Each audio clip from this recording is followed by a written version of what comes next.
ஒரு சூப்பரான lunch box recipe தான்ப்பா செய்ய போகிறேன். அதுவும் ஒன் பாட் ரைஸ் தான். இது சட்டுன்னு 10 நிமிஷத்தில் டேஸ்டியாகவும் ஹெல்த்தியாகவும் இருக்கும். குட்டீஸ்க்கு கொடுத்தீங்கன்னா டிஃபன் பாக்ஸ் காலி பண்ணி தான் எடுத்துகிட்டு வருவாங்க.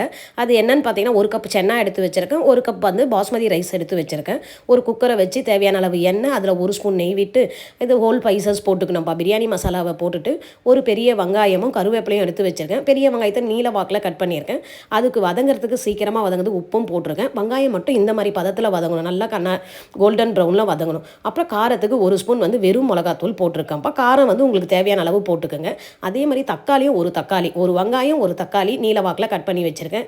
அது கூடவே வந்து கருவேப்பிலை, கொத்தமல்லி, புதினா போட்டு வதக்கிட்டு இஞ்சி பூண்டு பேஸ்ட்டும் போட்டு வதக்கியாச்சு. இதெல்லாம் வதங்கின உடனே ஒரு கப்பு சென்னா மட்டும் ஆஃப் பாயிலாக வேக வச்சு எடுத்து வச்சுருந்தேன். அதையும் போட்டுட்டேன். ஒரு கப்பு பாஸ்மதி ரைஸ் 10 நிமிஷம் ஊற வச்சு கழுவி வச்சுருந்தேன். அதையும் போட்டு ஒன்றா ஒரு கலரி ஒரு கப் அரிசிக்கு 1.5 கப் தண்ணி விட்டு எல்லாமே கலரி உப்பு காரெல்லாம் பார்த்துட்டு நம்ம குக்கர் மூடி வச்சு நம்ம 2 விசில் விட்டு எடுத்திங்கன்னா சூப்பரான சென்னா ரைஸ் ரெடி ஆகிடும். சாதமும் நல்லா உதிரியாகவும் இருக்கும், சாப்பிட்றதுக்கு டேஸ்ட்டும் அதிகமாக இருக்கும். இன்னும் வேணும்னா நீங்கள் மேலே ஒரு ஸ்பூன் நெய் விட்டுக்கலாம், நான் விடலை.